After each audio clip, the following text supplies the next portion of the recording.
दोस्तों आपको बता दूँ कि अगर आप दाखिल खारिज कराने जा रहे हैं, अगर आप किसी भी ज़मीन को खरीदे हैं और उसका दाखिल खारिज आपको म्यूटेशन आपको कराना है, तो आपको बता दूँ कि इसको लेकर के जो है जानकारी निकल के आई है। ये चल के दिखाते हैं कंप्यूटर के स्क्रीन पे किस तरीके से जानकारी निकल के आ रही है। सबसे पहले आपको थोड़ा-सा बता दूँ कि अगर आप ज़मीन का दाखिल खारिज करा रहे हैं, तो ज़मीन खरीदने से पहले दाखिल खारिज के बारे में आप सोच लीजिए कि आपको दाखिल खारिज भी कराना है, तो इसके लिए आपको ज़मीन उसी व्यक्ति से खरीदना है जिसको नाम से जमाबंदी होगा, जिसके नाम से जमाबंदी चल रही है।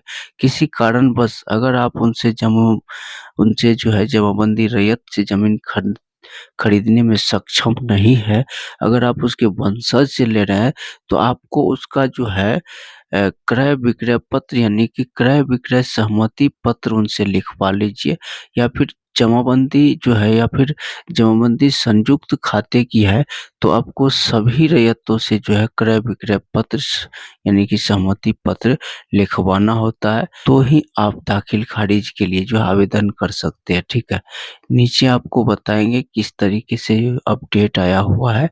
ठीक है, तो यहाँ पे आप देख सकते हैं जमीन का क्रय कहता है दाखिल खारिज आवेदन कराने से पूर्व जो है इस बात को आप दिमाग में बैठा लीजिए कि जमीन का क्रय, जमीन का खरीद उसी व्यक्ति से करे जिसके नाम से जो है स्वयं का जमाबंदी है। ठीक है, दूसरा, अगर आप किसी कारणवश जमाबंदी रैयत से अगर जमीन नहीं खरीद पाते हैं, तो आपको जमाबंदी के सभी वंशजों से, उसमें जितना भी उस जमाबंदी रैयत के जितना भी वंशज है, उनसे क्रय विक्रय पत्र लिखवाइए। ठीक है, या नहीं तो पहले ही हम बता चुके हैं कि लिखित विक्रय सहमति पत्र आपको देना होता है। ठीक है, जमाबंदी संयुक्त खाते की अगर है तो क्रय विक्रय पत्र सभी खातेदार से लिखवाइए, या फिर आप जो वही बात कि दाखिल खारिज, यहाँ पे आप लिखित विक्रय सहमति पत्र आपको देना होता है। ठीक है, ठीक है, अगर जमीन खरीद रैयती अगर ज़मीन की खरीद जमाबंदी रैयत से नहीं करते हैं, ठीक है? अगर आप जिनके नाम से जमाबंदी है, उनके नाम से वो जो आपको नहीं लिख रहा है ज़मीन, उनसे आप नहीं खरीद रहे हैं, तो ऐसे में दाखिल खारिज आवेदन करते समय जो है अन्य हिस्सेदार का जो है आपको विवरण भी देना होगा। ठीक है? तो आप इसके लिए सोच लीजिए। ठीक है, इस सारा डॉक्यूमेंट को आपको तैयार रखना होगा, तो ही आप दाखिल खारिज के लिए आवेदन दे सकते हैं। ठीक है, अगर यहाँ पे और कंडीशन भी, अगर आप बंटवारा के लिए दाखिल खारिज आवेदन दे रहे हैं, ठीक है, अगर दाखिल खारिज आवेदन बंटवारा के आधार पर किया जा रहा है, तो ऐसी स्थिति में आपको आवेदन के साथ वंशावली अपलोड करना होगा।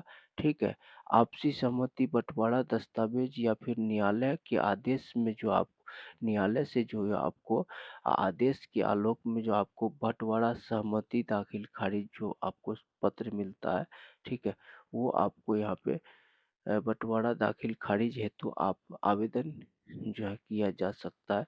अगर आपको आपसी सहमति बंटवारा दस्तावेज नहीं है, तो आप न्यायालय में आप जो है इसके लिए आवेदन दे सकते हैं। ठीक है, आप वहाँ से सहमति पत्र जो है बनवा सकते हैं। ठीक है, आपको मिल जाता है वहाँ से। इसमें अन्य हिस्सेदार संबंधी विवरण भी दर्ज करना होगा। ठीक है, अन्य हिस्सेदार जितने भी हैं उसमें उसका भी विवरण दर्ज करना होता है। ये हो गया बंटवारा वालों के लिए, और ये हो गया आप अगर पर्सनल करा रहे हैं तो आपको ये ऊपर वाला आपको जो है ये बात को ध्यान में रखना है। ठीक है, तो दाखिल खारिज आवेदन करने से पूर्व जो है इस बातों को आप ज़रूर ध्यान में रखिए। ठीक है, यही अपडेट था जो मैंने आपको क्लियर बताया है। ठीक है, जानकारी अच्छी लगी हो तो वीडियो को लाइक करिए, चैनल को सब्सक्राइब कीजिए। मिलते हैं अगले वीडियो में अगले टॉपिक के साथ। तब तक के लिए जय हिंद।